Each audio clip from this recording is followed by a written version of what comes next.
Do you often feel constantly aroused? Is self-pleasure truly harmless? Let's delve into the science and philosophy behind it. Many people believe that masturbation is completely normal, but how much is too much? When does it cross the line into obsession? And what happens when it feels nearly impossible to stop? In this video, we'll explore these questions and discuss why this seemingly harmless habit could take you by surprise in unexpected ways. I apologize for the attention-grabbing title, but I wanted to ensure this crucial topic, affecting both young people and adults, gets your full attention. It's something that drains energy and focus for many. We'll explore how the brain responds to this act from both a scientific perspective and a philosophical one, drawing insights from Stoicism to help us understand this behavior more deeply. Let's begin with a bit of history. Today, most medical professionals agree that masturbation is a natural activity, not just for humans but for animals like dogs too. But this hasn't always been the prevailing view. In the past, it was often considered morally wrong, especially for men, as it was seen as wasteful and unproductive. For women, it was thought to diminish their reliance on men by giving them the ability to experience pleasure on their own.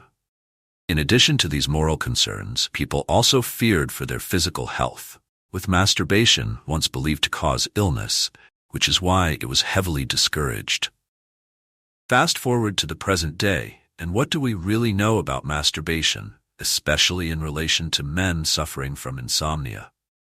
Studies have shown that masturbation can aid sleep.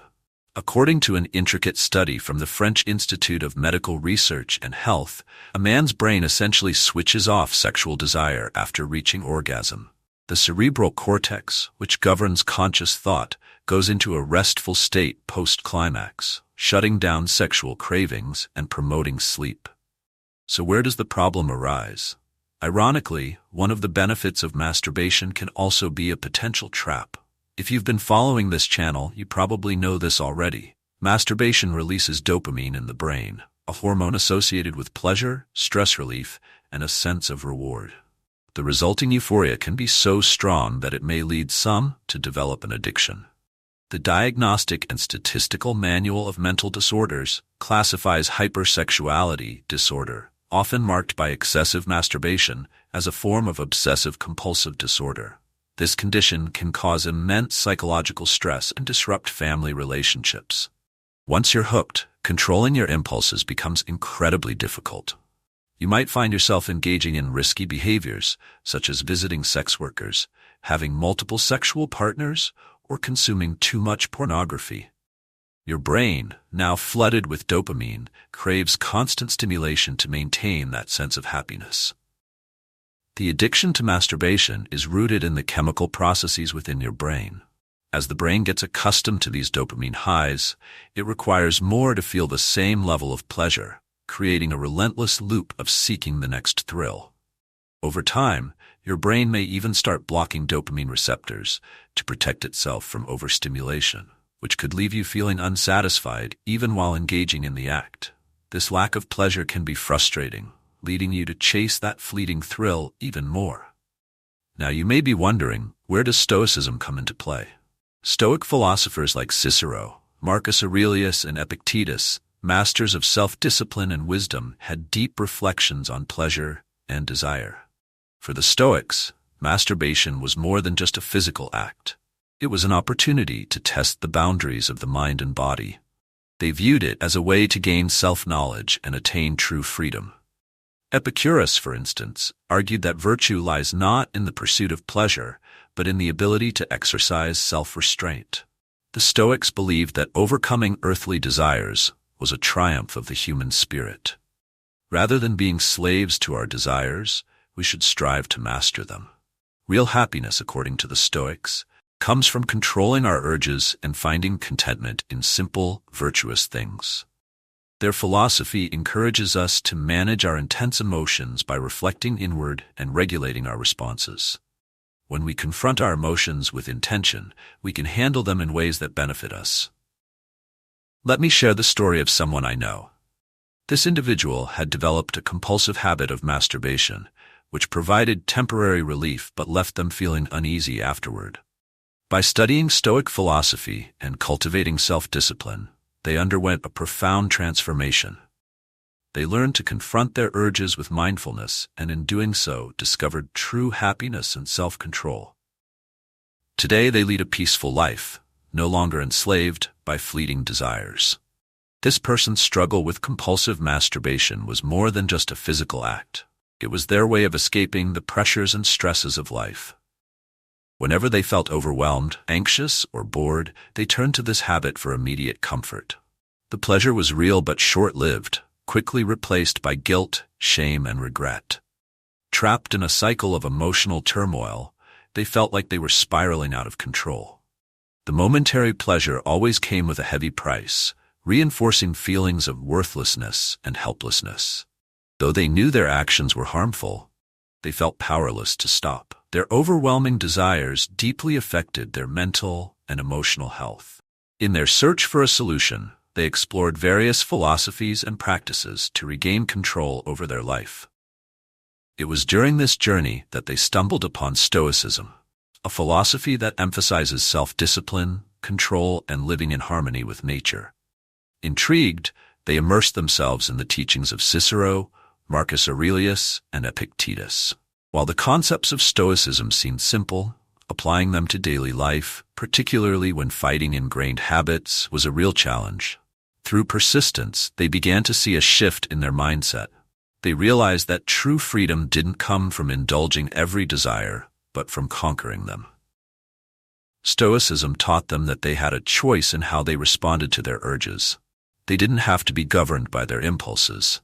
Rather than avoiding or fearing their desires, they examined them, seeking to understand their origins and what they truly needed at that moment.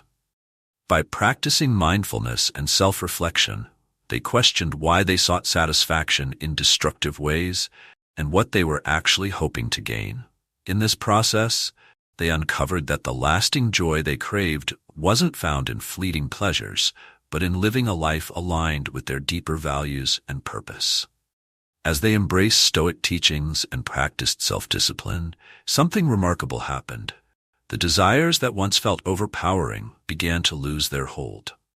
The emotional roller coaster they once experienced after every indulgence gradually faded.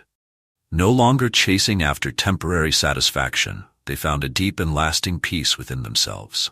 Today, this person enjoys a life of inner calm, free from the urges that once controlled them. They have mastered both their desires and their mind, choosing to live by their values instead of being led by short-term temptations. Their journey wasn't easy, but it serves as a testament to the power of self-discipline and the transformative impact of philosophy. It's a reminder that each of us has the ability to reshape our lives, to break free from the grip of our desires, and to experience true fulfillment by living with intention and honesty. Think about the energy we expend on habits like masturbation. Every habit takes up mental and physical energy that could be better spent on more productive activities. Imagine if, instead of giving in to a fleeting moment of pleasure, you channeled that energy into learning a new skill, pursuing a hobby, or simply going for a walk. Over time, adopting healthier habits can greatly improve both your mental and physical well-being. Now let's talk about confidence. It's not just about feeling good in the moment, it's about building a lasting sense of self-worth. By mastering our desires, we cultivate a deeper confidence, knowing that we are in control of our actions, rather than being controlled by them. This kind of confidence is magnetic. It draws people towards you, whether in friendships or romantic relationships, because it shows that you are a person of strong character and discipline. Lastly, I want to stress the importance of setting goals. When we focus on something greater than our immediate desires, we give ourselves a powerful reason to resist temptation and stay on course. Whether it's a career goal, fitness target, or personal project, having clear objectives can shift our focus away from short-term gratifications and toward long-term accomplishments. By embracing these principles, we not only free ourselves from habits that hold us back, but we also unlock endless opportunities for personal growth and fulfillment. Remember, each day is a new opportunity to make choices that align with the person you truly want to be. So ask yourself, what kind of life do you want to lead? What kind of person do you want to become? Take control.